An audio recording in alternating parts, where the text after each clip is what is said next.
Did you know that real food is your medicine? Real food has the power to heal us.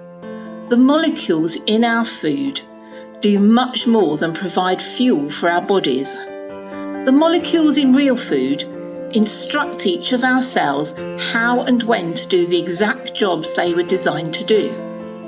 The exciting and good news then is that we're able to exercise control over our own health when we choose to eat real food as opposed to factory-made, industrial-produced food-like substances, sometimes referred to as FRANKENFOODS. Today's video, I want to show you how real food is actually the most powerful tool we have to combat obesity and the chronic diseases that result from our dependence on these so-called FRANKENFOODS.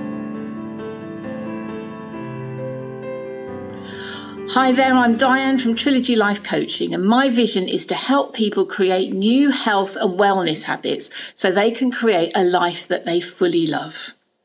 Let's dive right in and discover why real foods and FRANKENFOODS are locked into a battle. Most people in the Western world don't eat real food anymore. They eat factory-made, industrially produced food-like substances containing things like trans fats, high fructose corn syrups, monosodium glutamate, preservatives, pesticides, and antibiotics. Mark Hyman is a leading functional medicine doctor in the US, and he calls these food-like substances FRANKENFOODS.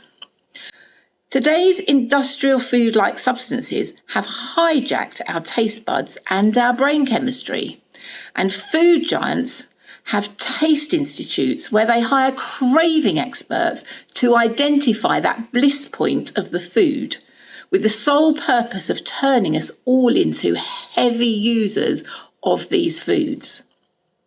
Our industrial food system, sponsored by government policies, has taken over our bodies, minds, and even our souls. And most of us have no clue that this has been done to us. And worse, most of us blame ourselves for our bad food habits, cravings, and weight gain.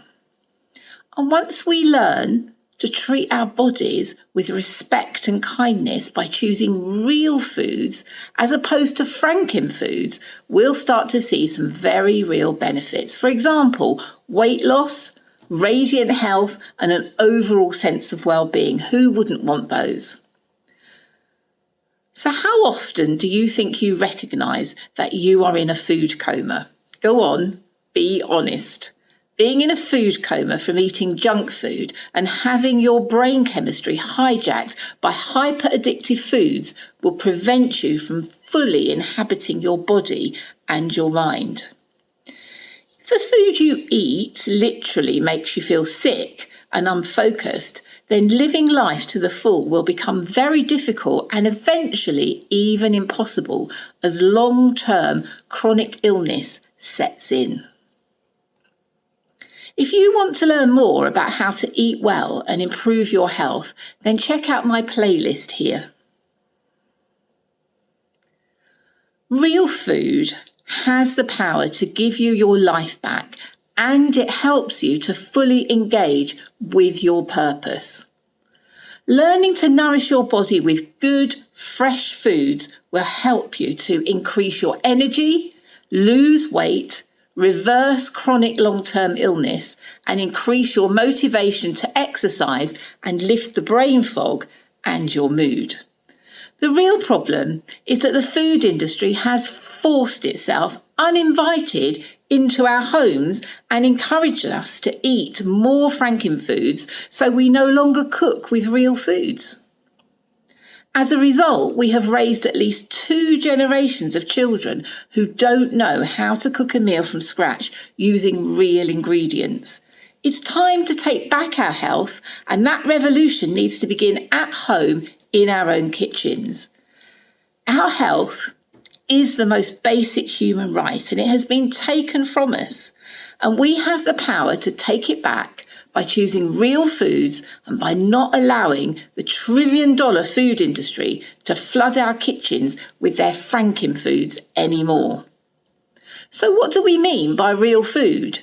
In a nutshell, It's the stuff your great-grandparents would recognise as food. They would have grown it in their garden and bought the rest from the local greengrocer, butcher or farm shop. There are 3 components to real food. It's whole food, it's fresh food, and it's unprocessed food. We're talking about things like lean meat, vegetables, beans, nuts, fruits, and eggs. It really is that simple because everything else is fake, i.e. Frankenfoods. Time and money are often seen as obstacles to eating well, but are they real obstacles or just excuses that we make? How much time do you spend watching TV, browsing social media?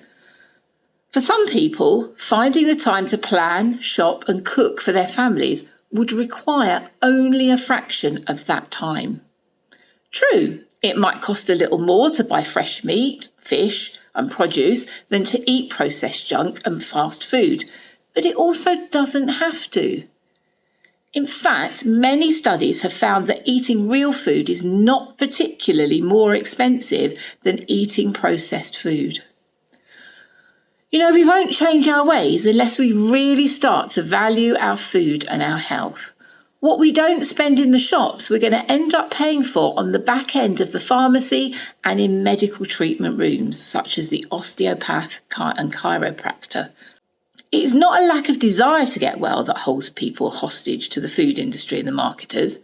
Without the confidence that comes from knowing what to buy, how to prepare the food, people are left vulnerable to the aggressive marketing tactics of the food industry that sell us highly addictive, poor quality Frankenfoods that fatten us up and increase their huge profits.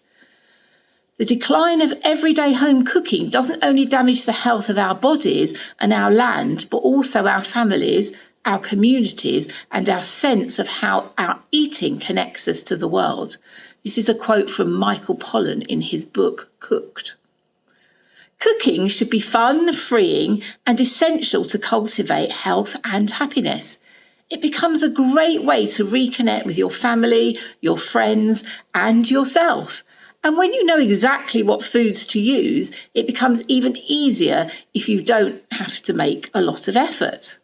Again, if you're going to change your habits around food, you need to know how to create simple new ones that will lead to permanent change. So here are my 3 top tips to get you started. First of all, number 1, focus on the core food groups. So what are these? These are healthy carbs, healthy fats, healthy protein, healthy spices, healthy drinks, and ultra-healthy superfoods. Top tip number 2 is to eat from the full rainbow of colours in the plant world. The darker and deeper the colours are, the better for you, like blueberries and kale, for example.